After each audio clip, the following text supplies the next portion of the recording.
नमस्कार, आप देख रहे हैं सत्य हुंकार। मैं आपके साथ सत्यपाल। मैं हूं अभी सेहतपुर के स्कूल में, और इस स्कूल में ये जानना चाहेंगे कि ये जो आप देख रहे हैं एक जेसीबी चल रही है, काम हो रहा है।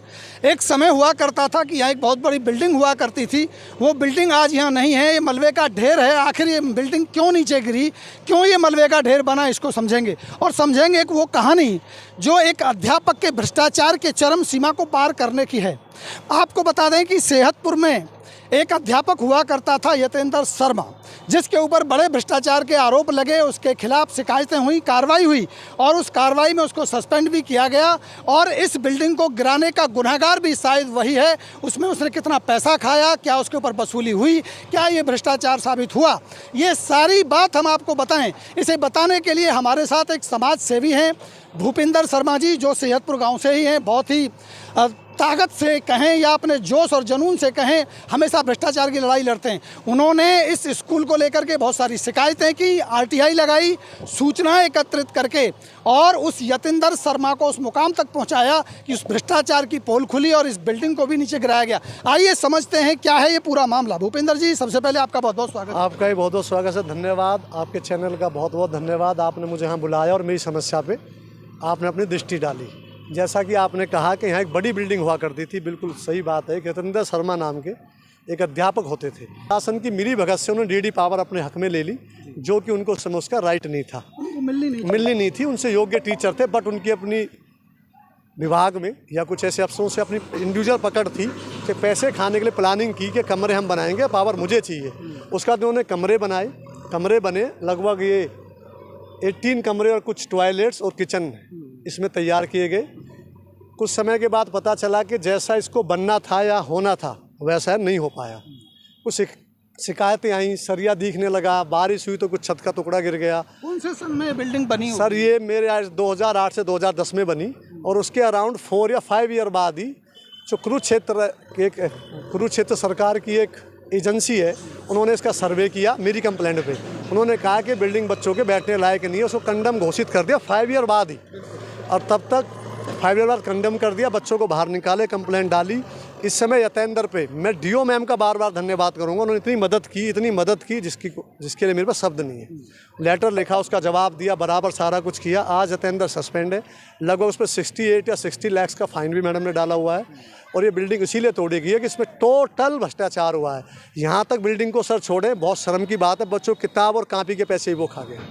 क्या आप मानते हैं कि केवल 68 लाख रुपए का उनके ऊपर रिकवरी का लगा देने से भ्रष्टाचार तो साबित हुआ, ये तो निश्चित है? क्या केवल पैसे की वसूली कर लेने मात्र से भ्रष्टाचार जो हुआ है उसकी भरपाई हो जाती है? नहीं सर, इसकी भरपाई नहीं होगी। अभी इसमें फिर 18 लोगों के ऊपर चार्जशीट फाइल हुई है, जो भी उस समय इसके बीच में दरमियान में जो भी थे।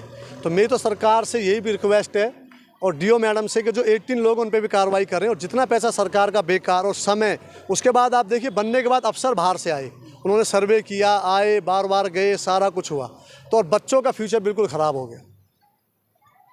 अभी जो दोबारा बनना शुरू हुआ है, कौन सा विभाग इसे बना रहा है? क्या अभी भी वही व्यवस्था होगी जो पहले होती थी कि मास्टरों के हाथ में या यहाँ के प्रधान अध्यापक के हाथ में दे दी जाती थी? बना भी कोई यहाँ ठेकेदार नियुक्त हुआ है क्या? नहीं सर, इसको एनएलटी बना रही है। यहाँ एक हमारे टीचर हैं मिस्टर नानक, उनका इतना सहयोग है इसको बनाने में। एनएलटी से उन्होंने टाइप किया, बार बार उनके ऑफिस गए, उनसे रिक्वेस्ट की कि आप अपन हमारे यहाँ बिल्डिंग डैमेज हुई, हमारे यहाँ कुछ कमरे बना दे। तो 33 रूम से एनएलटी बना रही है अपने खर्चे से। डीसी साहब ने अराउंड इस पिछले मंथ इसका उद्घाटन भी किया, डीओ मैम भी आई थी। और इसको अब टीचर कोई नहीं बना रहा, खाली एनएलटी अपनी देख रेख में और डीसी साहब और डीओ मैम की देख रेख में बिल्डिंग बन रही है। आप समाज सेवी हैं, स्कूल का काफ़ी ख्याल रखते हैं, काफ़ी शिकायतें आपने की। अमूमन पूरे स्कूल के बारे में आप क्या कहेंगे, यहाँ की व्यवस्थाओं के बारे में क्या कहेंगे जो अभी चल रहा है? सर यहाँ की व्यवस्था बिल्कुल भी ठीक नहीं है। अगर ठीक होती तो वे कचरे का ढेर ना होता। ये आप भी देख रहे हैं, मेरे से ना पूछे, सारी चीज़ें आप भी देख रहे हैं। बट अब कोशिश है, कुछ अच्छे लोग आए हैं, अच्छे टीचर्स हैं, सारे ख़राब नहीं होते, कुछ लोग होते हैं सबको बदनाम करते हैं। तो अब कोशिश करें सब जो अच्छा होगा फ्यूचर में देखा जाएगा। तो ये थे भूपिंदर जी, हमारे साथ बता रहे थे किस तरह से भ्रष्टाचार यहाँ हुआ। ये साबित तो हो गया और 59 लाख 60 लाख की वसूली भी हो गई। वसूली के आदेश भी हो गए, वसूली होगी या नहीं होगी ये वक्त की बात है। लेकिन समझना ये है, क्या केवल वसूली कर लेने से उस भ्रष्टाचार की भरपाई हो जाती है? क्या उस अधिकारी को या उस प्रधान अध्यापक को जिसने यहाँ भ्रष्टाचार किया, जिसकी शिकायतें पिछले 10 साल से दी जाती रहीं, जिसने विभाग को भी चूना लगाया और क्षेत्र की जनता को भी नुकसान हुआ, बच्चों के भविष्य का भी खिलवाड़ हुआ, क्या उसको सज़ा मिलेगी? क्या उसको जेल होगी? और क्या ये अब एक बार फिर जब ये बिल्डिंग बनेगी तो इस बात के क्या तथ्य रहेंगे, क्या आधार रहेगा कि अब की बार कम से कम ये भ्रष्टाचार नहीं होगा? अगर मैं पीछे की बिल्डिंगों को दिखाने की कोशिश करूं, ये बिल्डिंग भी करीब करीब 10-12 साल पुरानी ही हैं, लेकिन हालात इनके भी बद से बदतर हैं। आप देखेंगे ये बिल्डिंग भी 10 साल पहले बनी, हथौड़ा ऊपर चल रहा है, तुड़ाई आज भी जारी है, कितने कमरे और टूटेंगे कहा नहीं जा सकता।